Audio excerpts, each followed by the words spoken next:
চলমান বিষয় নিয়ে বৈঠক করেছেন বৈষম্য বিরোধী ছাত্র আন্দোলনের কেন্দ্রীয় সমন্বয়করা। বুধবার প্ল্যাটফর্মটির বাংলা মোটর কার্যালয়ে 4 ঘণ্টাব্যাপী এক রুদ্ধদ্বার বৈঠক অনুষ্ঠিত হয়। সভায় চলমান পরিস্থিতি পর্যালোচনা, আসন্ন কর্মসূচির রূপরেখা নির্ধারণ, কেন্দ্রীয় ও স্থানীয় সংগঠকদের মধ্যে সমন্বয় বাড়ানোর বিষয়ে কথা হয়েছে।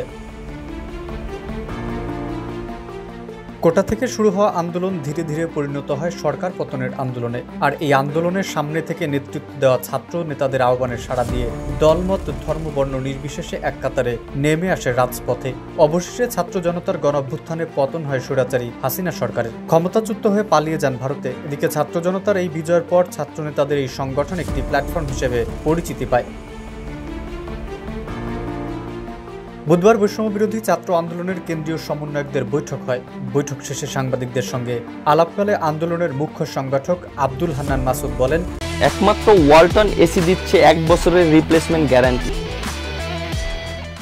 অন্তর্বর্তী সরকারের উপদেষ্টা নিয়োগ অবশ্যই আমাদের বক্তব্য নিতে হবে, কারণ জুলাই আন্দোলনের ফসল হলো এই সরকার। এছাড়া সবাই সঞ্চালকদের মধ্যে আরও নানা বিষয়ে আলোচনা হয়েছে জানিয়ে তিনি বলেন, শেষ পর্যন্ত আমরা সিদ্ধান্ত নিয়েছি শুধু সরকারের গুণগান গাইব না, পাশাপাশি গঠনমূলক সমালোচনাও করা হবে। এছাড়া মানুষের ভোগান্তি হয় এমন কোনো কিছু করবে না বৈষম্য বিরোধী ছাত্র আন্দোলন।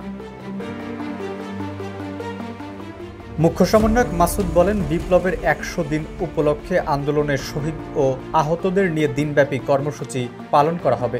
আর 1 থেকে 1.5 মাসের মধ্যে দেশব্যাপী আন্দোলনের কমিটি দেওয়া হবে বলে জানান আব্দুল হান্নান মাসুদ। তিনি আরও জানান, আমাদের আজকের সভায় 158 জনের মধ্যে 70 থেকে 80 জন সমন্বয়ক ছিলেন। তবে অন্য সমন্বয়কদের সঙ্গে কোনো সমস্যা নেই, নিজেদের মধ্যে কোনো বিশৃঙ্খলাও নেই আমাদের, আমরা ঐক্যবদ্ধ আছি। বর্তমান পরিস্থিতিতে জনসাধারণের মধ্যে ছাত্রনেতাদের সব কর্মকাণ্ড আগ্রহের শেষ নেই জনসাধারণের। বর্তমানে ছাত্রনেতাদের দিকে তাকিয়ে আছে দেশ। নতুন যে স্বপ্ন নিয়ে এলো বিজয়ের, এই স্বপ্নের পূর্ণতাই নেতারা এনে দেবেন এমনই আকাঙ্ক্ষা জনসাধারণের।